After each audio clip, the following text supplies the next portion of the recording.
नमस्कार, आप देख रहे हैं वॉच न्यूज और मैं हूं आपके साथ निर्भय किशोर। बिहार में शराबबंदी को लेकर के एक बार फिर से मामला अब राजनीतिक तूल पकड़ता जा रहा है। आरोप और प्रत्यारोप का दौर जारी है। तो इसी बीच बिहार के बड़े शिक्षक खान सर इस पूरे बहसबाजी में कूद चुके हैं। खान सर ने कहीं ना कहीं इशारों इशारों में प्रशांत किशोर पर बड़ा हमला बोल दिया है। उन्होंने कहा है कि फिलहाल के दिनों में शराबबंदी को लेकर के जिस तरीके से तर्क दिए जा रहे हैं वो मूर्खता है। अब ये मूर्खता किसकी? जाहिर सी बात है कि प्रशांत किशोर को लेकर के, क्योंकि प्रशांत किशोर ही एक ऐसे व्यक्ति हैं जो बिहार में शराबबंदी को अपनी सरकार यानी कि जन सुराज की सरकार बनने के बाद पूर्ण रूप से खत्म करने की बात कर रहे हैं। तो भला अब ऐसे में प्रशांत किशोर के इस दावे को खान सर ने भी आज झुठला दिया है, उन्हें भी बेशर्मी करार दे दिया है, उन्हें भी बेकार करार दे दिया है। दरअसल एक कार्यक्रम के दौरान खान सर शराबबंदी पर बोल रहे थे। शराबबंदी पर बोलने के दौरान उन्होंने कह दिया कि बिहार में शराबबंदी को 100% रोक देना, बंद कर देना या खत्म कर देना कहीं से भी मुमकिन नहीं है। उन्होंने कहीं ना कहीं मुख्यमंत्री नीतीश कुमार की सराहना भी कर दी और उनका समर्थन भी कर दिया। उन्होंने कह दिया कि किसी भी राज्य के मुख्यमंत्री का काम क्या होता है, दिशा निर्देशों को देना। मुख्यमंत्री शराबबंदी करके बिहार को बेहतर बनाने की बात कहते नजर आए, लेकिन आजकल के दिनों में कुछ ऐसे लोग हैं जो बिहार में शराबबंदी की बात कर रहे हैं।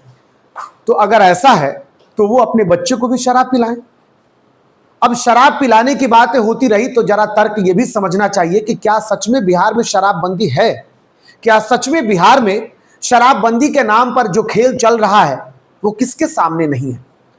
ये जाहिर सी बात है कि बिहार में दावे हम नहीं कर रहे हैं, बल्कि पुलिस की कार्रवाई हालिया दिनों में नहीं, बल्कि जब से बिहार में शराबबंदी है तब से लेकर पुलिस की कार्रवाई ही ये बयां कर रही है कि बिहार में शराबबंदी तो है, लेकिन शराब जिस तरीके से स्थितियां बनी हुई है प्रदेश में, शराब के जो खेप हैं वो लगातार आ रहे हैं।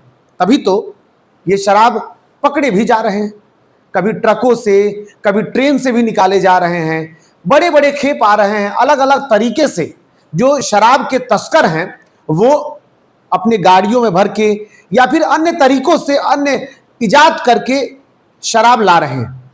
तो फिर बिहार में शराबबंदी है कैसे? अब ये भी एक तर्क बार बार कहा गया है, कई नेताओं के द्वारा भी ये कहा गया है और तस्वीरें भी दिखी है कि बिहार में शराबबंदी तो है, लेकिन ये शराबबंदी सिर्फ और सिर्फ सरकार को मिलने वाले टैक्स की रोक के लिए है। बाकी धंधा चल रहा है, वो धंधा गंदा हो चुका है, इसलिए क्योंकि बंदी के बीच शराबबंदी अब घरों पे होम डिलीवरी हो रही है।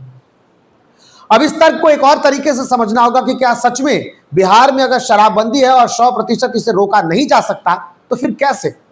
तो इसे समझ लीजिए, प्रशांत किशोर यह बार बार दावे करते रहे हैं कि बिहार में शराबबंदी तो है, लेकिन शराबबंदी के नाम पर सरकार को रेवेन्यू नहीं मिल रहा है। बाकी बिहार में शराब जो है वो आसानी से मिल जा रहा है। अपनी यात्राओं के दौरान प्रशांत किशोर ये बार बार कहते आए हैं, लेकिन उनका भी एक अलग तर्क है। उनका कहना है कि बिहार में शराबबंदी को खत्म करेंगे, जब उनकी सरकार बनेगी तो अगले कुछ घंटों में ही बिहार में शराबबंदी को खत्म कर दिया जाएगा और इससे मिलने वाले रेवेन्यू को लेकर के उनका दावा है कि उससे मिलने वाले जो पैसे होंगे, जो सरकार को उससे आय प्राप्त होगी, उस पैसों का वो शिक्षा के क्षेत्र में खर्च करेंगे। आजकल वो एक और दावे कर रहे हैं कि जब तक बिहार में सरकारी व्यवस्थाएं बेहतर नहीं होंगी, शिक्षा के मामले में सरकारी स्कूल बेहतर नहीं होंगे, तब तक बिहार की जनता अपने बच्चों को प्राइवेट स्कूलों में पढ़ाएगी और उसका खर्चा सरकार देगी। तो ऐसे में अगर देखा जाए तो लगभग 4,000 करोड़ रुपए शराबबंदी को लेकर के कहा जाता है कि सरकार को मंथली मिल सकता है, जो कि अभी नुकसान हो रहा है। तो ऐसे में अगर ये पैसे आते हैं तो इसका बेहतर कहीं ना कहीं इस्तेमाल हो सकता है, लेकिन अब दावे अलग अलग तरीके से हैं। सत्ता पक्ष के लोग इसे बेहतर बताते रहे हैं, विपक्ष इसकी विफलता बताती रही है। हालांकि तेजस्वी यादव ने यह कभी नहीं कहा है कि बिहार में शराबबंदी अगर है तो उनकी सरकार बनी तो वो खोल दिए जाएंगे, लेकिन हाँ, ये तर्क जरूर रखा गया है कि कुछ सख्तियों के बाद कुछ छूट दी जा सकती है।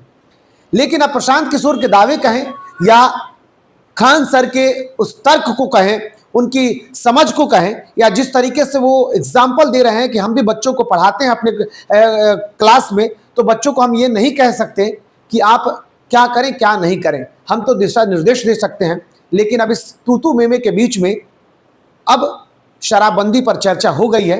तो जाते जाते आपको एक चीज और बता दूं कि बिहार में जब से शराबबंदी है, उसके बावजूद भी बिहार में अब तक कई जिलों में, मैं चुनिंदा उन जिलों की बात बता दे रहा हूं, सिवान की बात कर लीजिए, मुजफ्फरपुर की बात कर लीजिए, नालंदा की बात कर लीजिए, खास करके इन जगहों पे सबसे अधिक मौतें हुई हैं। अब तक सैकड़ों मौतें हुई हैं शराबबंदी के बाद। जो अन्य शराब जो है, गलत तरीके के जो शराब हैं, उसको पीने के बाद मौतें हुई हैं। इतना ही नहीं, बल्कि बिहार में हजारों लोगों की इस शराबबंदी के बाद से गिरफ्तारियां भी हुई है। उसमें एक रिपोर्ट के अनुसार, एक तर्क के अनुसार, एक अखबार के अनुसार, हवाले से मैं कह रहा हूं कि उसमें यह भी दावा किया गया था कि 90% गरीब तबके के लोगों की गिरफ्तारियां हुई हैं। तो ऐसे में अब शराबबंदी के अपने अपने तर्क हैं, अपने अपने मायने हैं, लेकिन ऐसे में आगे हालात क्या होंगे? क्या बिहार में शराबबंदी को पूर्ण रूपेण से बंद कर दिया जाएगा? लेकिन ये सिर्फ जनसुराज का कहना है।